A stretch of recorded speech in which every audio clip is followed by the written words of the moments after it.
I just felt like chopping her up and eating her. So I went to get a knife. Then I cut a piece of her arm and her left breast, which I cooked in the kitchen. Then I ate her breast. These few sentences changed the meaning of a psychopath for most Indians. This is an investigation of corruption, murder, necrophilia, and cannibalism. This is the Nithari case. इसने अभी हम लोगों को जो बताया है लगभग संख्या बताई कि इसने 5-6 बच्चों के बारे में कन्फेस किया है।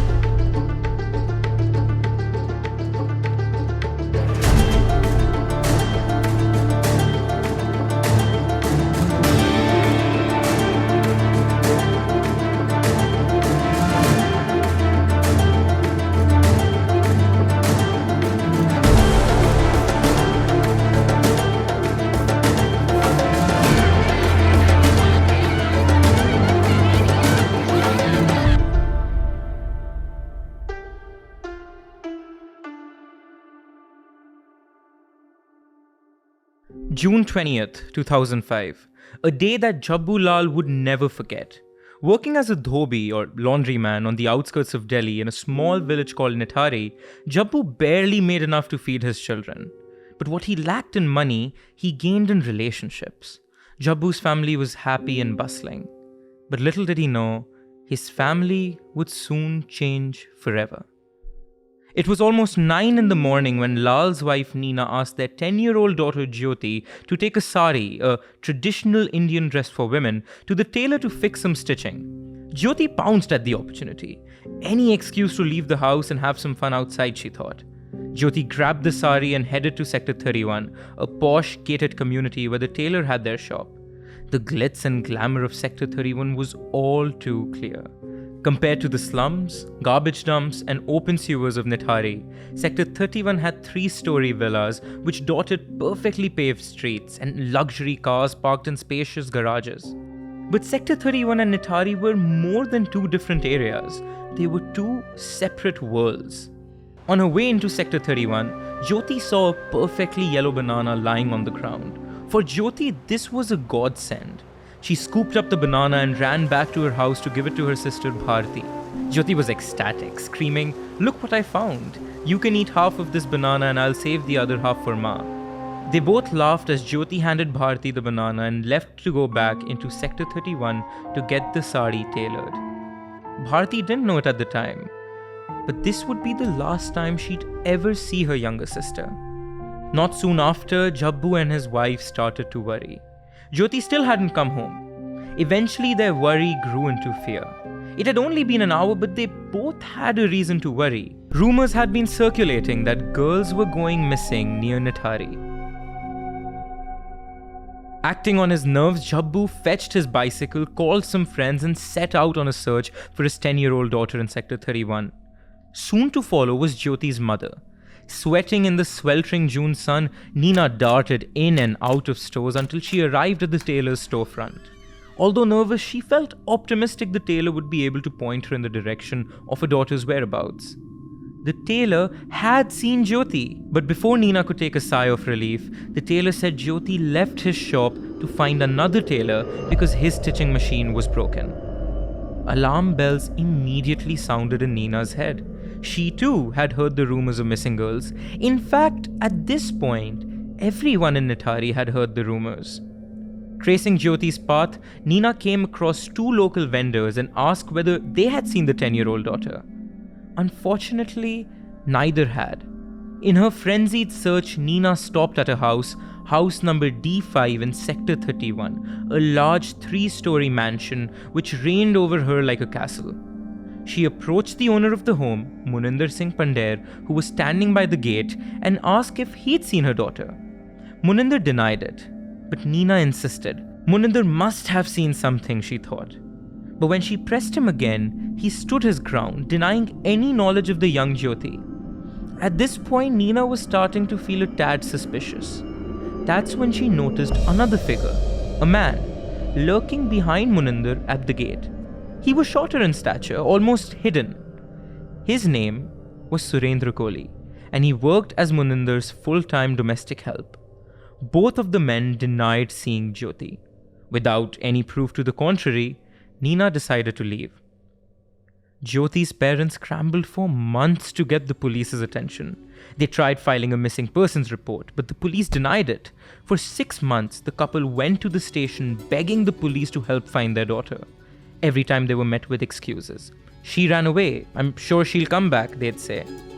But Jyoti's disappearance wasn't the last one. Missing persons cases racked up in the months following Jyoti's disappearance. The complaints mostly involved young girls, but the police weren't interested, brushing them off as runaways or lies. Many of the missing children were born to poor immigrant families from other states like Bihar and West Bengal. In the police's mind, these cases were busy work, bearing no fruit and a lot of labor. By December 2005, things were not improving in Nithari. Several children, including Jyoti, had gone missing. Although no official complaints were filed with the police, word of the missing children was starting to spread across the city and eventually to the local media.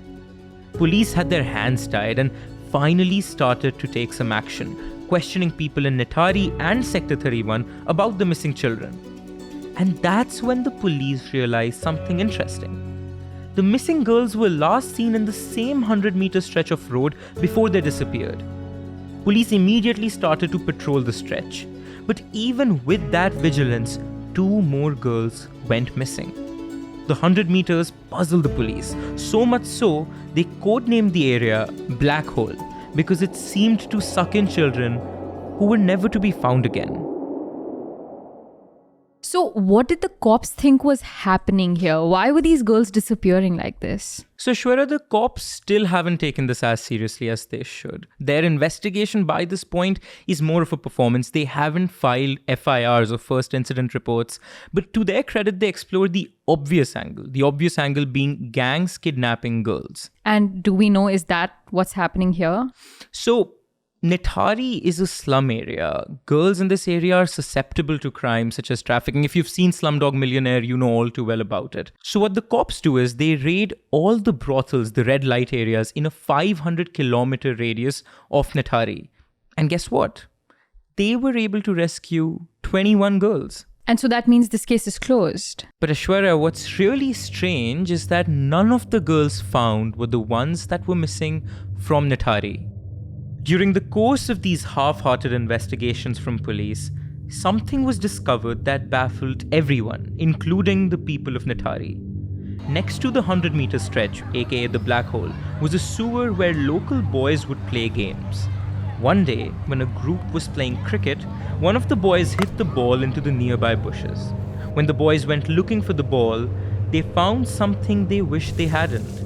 A polythene bag which had remains of what looked like a person's hand. People immediately reported the disturbing finding to the police. And guess what they did, Aishwarya? They dismissed it as rat carcass and they threw it away. They threw away actual evidence. The police were trying their hardest to not overcomplicate this case, hoping that it would remain a gang-related kidnapping.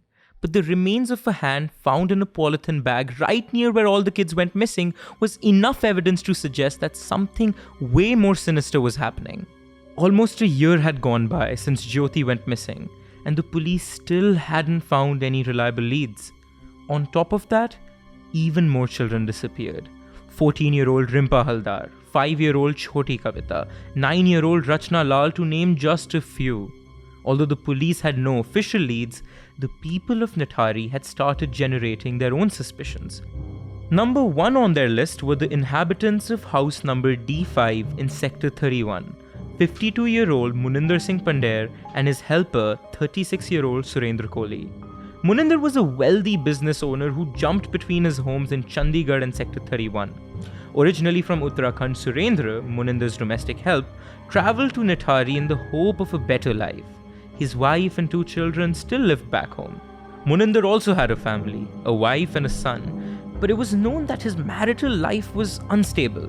It was rumored that Muninder was an alcoholic and frequented parties with younger girls. But what really jostled the community's suspicions on top of everything else was that Muninder's house was within the 100-meter black hole. All of these suspicions were mere speculation until May 7th, 2006. On that day, Muninder asked 22-year-old Payal if she wanted to work at house number D5. "I'm going to Pander's. He's called me for a job," Payal told her father Nanlal that morning. This wasn't really out of the ordinary. Payal worked at that house pretty often and her father knew about it. At 4 p.m., Payal left her house and took a rickshaw towards Sector 31. A few hours passed and Nanlal was worried. Payal still hadn't come home. He grabbed his phone to give her a call and get an update, but oddly, her phone was switched off. Nanlal felt that something was off and kept calling relentlessly, only to hear, "जिस number से आप संपर्क करना चाहते हैं वह अभी switch off है, कृपया कुछ समय पश्चात प्रयास करें। The number you are calling is currently switched off. Please try later." After a few more failed phone calls, Nanlal's nervousness quickly turned to certainty that something was wrong. Very wrong. It was a grueling night for Nanlal, who waited the whole day and night hoping for his daughter's return. But the cards were not in his favor. This was Nithari, where daughters didn't seem to return. The next day, Payal still hadn't come home, so Nanlal went to house number D5 to see what he could find. He saw Muninder and confronted him. "Where is my daughter? Where is Payal?" he asked. Muninder's response immediately seemed suspicious. "I don't know any Payal." Nanlal knew it was a lie. Payal had worked at the house before. He knew something was up, but given his social class, he was in no position to interrogate Muninder, a rich business owner from Chandigarh. His next option was the police, but he hesitated going to them. Mostly, he feared being ridiculed and dismissed like all the other families of missing children in Nithari. And to no one's surprise, that's exactly what happened. Immediately, the police told him to get lost or bhag ja. But Nanlal wasn't one to quit. He prodded the authorities for months and sought out lawyers to levy pressure. Unlike the parents of other missing victims, Nanlal had financial resources at his disposal. Payal disappeared in May, but the police didn't file a complaint until October, 5 months after she disappeared. Oh, and the police didn't do this voluntarily. Nanlal got the chief magistrate to help order the police to file it, and after months of begging, urging, and fighting, this was the first FIR filed in this case, and that was after many kids had already gone missing. In the following 5 months, more girls went missing, all in the same 100-meter stretch. One of the many missing girls during that time was 20-year-old Pinky Sarkar, who went missing in August of 2006.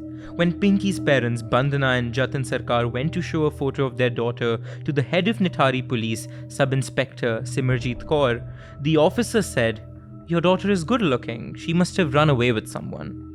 As you can imagine, Pinky's parents felt humiliated and infuriated. Even after her parents tried to defend her honor, the police mocked them. "तुम बंगाली लोगों में ये सब चलता है, हमने सब देखा है, चलो भाग जाओ यहाँ से. Such cases are common among you Bengalis. We have seen it all. Get lost," they said. But once the first FIR was filed, 5 months after Payal went missing and 2 years after the first girl in Nithari went missing, the police finally started to take deliberate action.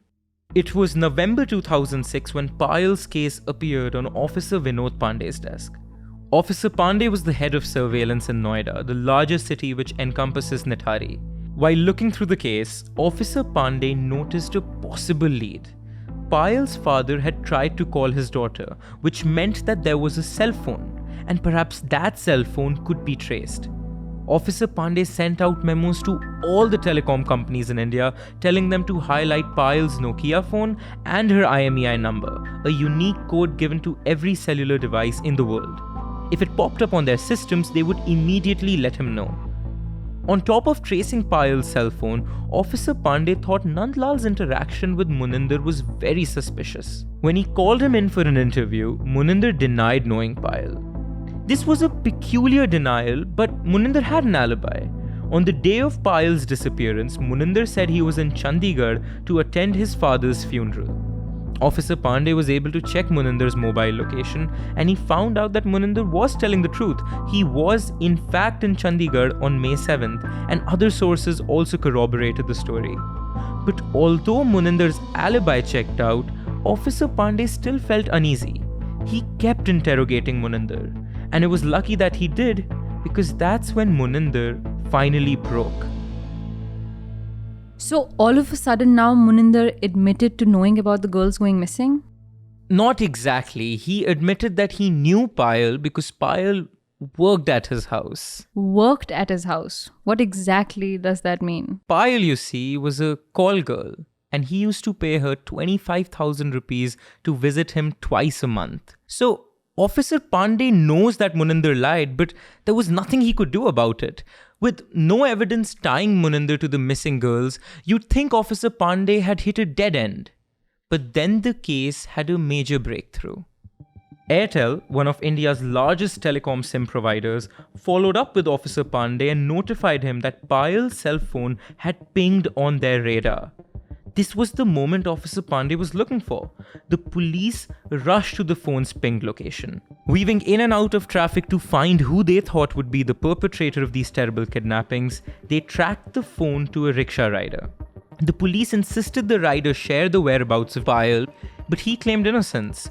He told police he'd recently bought the phone.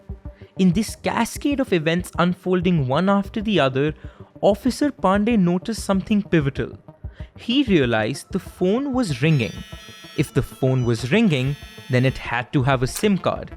And if the SIM card wasn't the rickshaw rider's, then it had to be registered to someone else's name. Perhaps that someone else knew something about Payal. Officer Pandey emailed the phone's SIM card number to all the telecom companies in India, asking them to send any details they had about the SIM's registration and ownership. Officer Pandey got a response. A Christmas gift, you might say. This nonchalant, extremely short email blew the case wide open. The email had everything they had been looking for. The email said, Surendra Kohli, Village Nithari, Sector 31, Noida. Wait, so Payal was the call girl that Muninder used to call, and he confessed to this. So then why would Surendra Kohli's name show up on the telecom radar? That is exactly what baffled the cops too. Muninder had been the prime suspect from day number one because of his scandalous lifestyle. Kohli, on the other hand, was this meek, docile character lurking in Muninder's shadows. And another thing to be noted that was revealed in the investigation was that Payal's own father used to give her up for prostitution. That's why he knew where she was and what she was doing. A barrage of jeeps with sirens wailing swarmed Kohli at house number D5 in Sector 31. There wasn't much Kohli could do. Even if he wasn't involved in Payal's disappearance, the police had enough evidence to arrest him for theft, which was exactly what they did. Police arrested Kohli and brought him in for interrogation. We kept interrogating Kohli till our spirits broke, but he did not break, said Officer Pandey.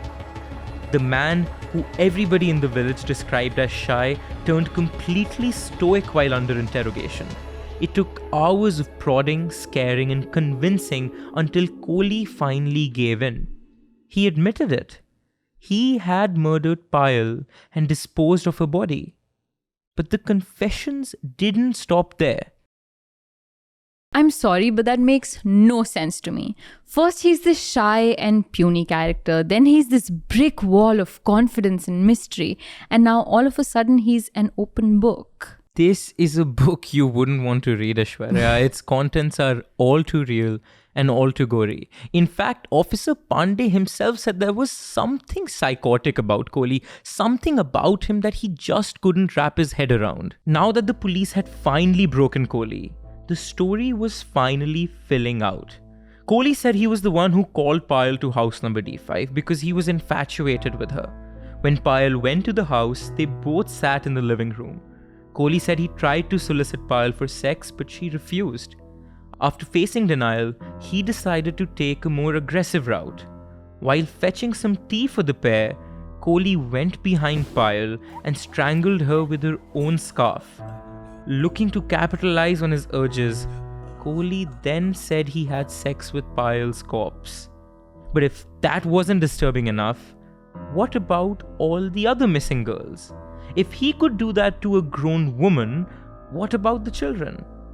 As soon as the police made this connection, they quickly grabbed the missing persons flyer which had all the children's photos on it to show to Kohli. One by one, he identified the children and revealed the extent of his atrocities in the black hole. Over the course of 2 years, at least 19 people had gone missing. Rimpa Haldar, Pinky Sarkar, Jyoti Lal and Payal, to name a few. Why 19? Why so many? Why girls? Why children? These questions had baffled the cops, but they wished they hadn't asked them. In January or February of 2004, I was standing outside D5 when a girl was coming towards Sector 31 from Nithari. Later, I was told her name was Rimpa Haldar. I lured her in, telling her I have candy for her. As she came in, I went behind her and strangled her with her own scarf. After that, I tried to have sex with her but wasn't able to. So I killed her with my own hands. Why did you kill her? I don't know. There was just this pressure that I had to kill her. There was something within me, I just had to. Then I took her dead body to the bathroom upstairs and I got a knife from the kitchen. After that, I cut a piece of her arm and her left breast, which I cooked in the kitchen. Then I ate her breast. When I was going through these recordings, Aishwarya, one thing stood out that shook me to my core. Kohli is on tape saying, Maru, Katu, Khau, or kill, cut, eat. But Aryaan, as disgusting as this confession is there more than the confession to link him to the missing people? That was something the police were worried about. If Kohli rescinded his confession, the cops had nothing to base their case off of, so they immediately went to D5 to collect more evidence. How did Kohli in 2 years dispose not one, not two, but 19 dead bodies with nobody finding out? But technically, people did find out, right? You mentioned the children that were playing cricket and found what looked like a hand wrapped in plastic. Yes, exactly. And that's where Kohli said he'd buried not just the hand, but the heads of all his victims as well. In the course of their investigation, police collected all kinds of evidence, including psychological evidence like polygraph tests, narco-analysis via a truth serum, and my personal favorite, psychoanalysis. And a psychoanalysis was there to determine the level of psychopathy that Kohli was suffering. It was ruled that Kohli was not a psychopath. So what happened to Kohli? By December 2006, Kohli was taken into custody and all hell broke loose. House number D5 was surrounded by hundreds upon hundreds of villagers from Nithari, including the parents of the missing children. Standing outside among a sea of people were Pinky's parents, Jatin and Bandna Sarkar. Right as they reached D5, they both spotted yellow clothes in the police's evidence pile. Bandna fainted when she saw them because she knew whose clothes they were. They were Pinky's, the clothes she wore the day she disappeared. Aishwarya, I've had nightmares about this case I wouldn't want to revisit. Remember how I told you that Kohli beheaded his victims? The police found 19 skulls behind house number D5, some still with hair on them, and the skulls were so small, you could tell they were a child's. In the course of the investigation, more evidence came up. Clothes, bones, knives, and bodies were uncovered. The Noida police had spectacularly failed. Nithari was headlines all over the world. So on January 9th, 2007, the Nithari case was transferred to the Central Bureau of Investigation, the CBI, India's national investigating body, on the lines of the FBI and US. But if this case wasn't twisted enough for you already, Aishwarya, there are more twists to come. Of course there are. But what about the man that owned D5, Muninder Pandher? It seems really implausible to me that someone could bury 19 skulls in my backyard and I would have no idea. Well, Aishwarya, the CBI's theory is that police corruption played a major factor. A CBI investigation found that Inspector Kaur, remember the one who disrespected Pinky's parents, was accepting bribes from Muninder. According to the CBI though, Muninder wasn't paying off the police to cover up any murder or kidnappings. He was trying to hush up his prostitution ring. The CBI concluded Muninder was innocent and gave him a clean sheet. The media didn't care though. Muninder had already been painted a demon by the masses and no amount of evidence could vindicate him. The public's hate for Muninder grew so strong that every time he visited the court, despite police protection, mobs managed to beat him black and blue. Khalid Khan, the lawyer for the families of missing children, believed Muninder's involvement went much deeper than simply soliciting prostitution. He argued that 19 skulls couldn't have just popped up in Munindar's backyard without him knowing about it. But above the circumstantial evidence, Khan said that he had potentially game-changing evidence that would tie Muninder to the crime.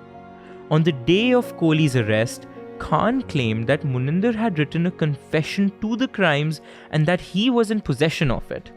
This was a bombshell claim that Muninder obviously denied. Muninder also had the CBI backing him up, dismissing the confession as evidence. But when the case finally hit the courts, Muninder was not so lucky. Even though the CBI's charge sheet had Surendra as the lone suspect responsible for the crimes in Nithari, the Allahabad High Court was not convinced. A last-minute twist changed the outcome of the verdict. The judge allowed Khan to submit Munindar's confession to the police as actual evidence and rejected the CBI's charge sheet, finding both Surendra and Muninder guilty of the Nithari mass murders. Their punishment? Hanging. Something their victims would have gladly chosen over being killed, cut, and eaten.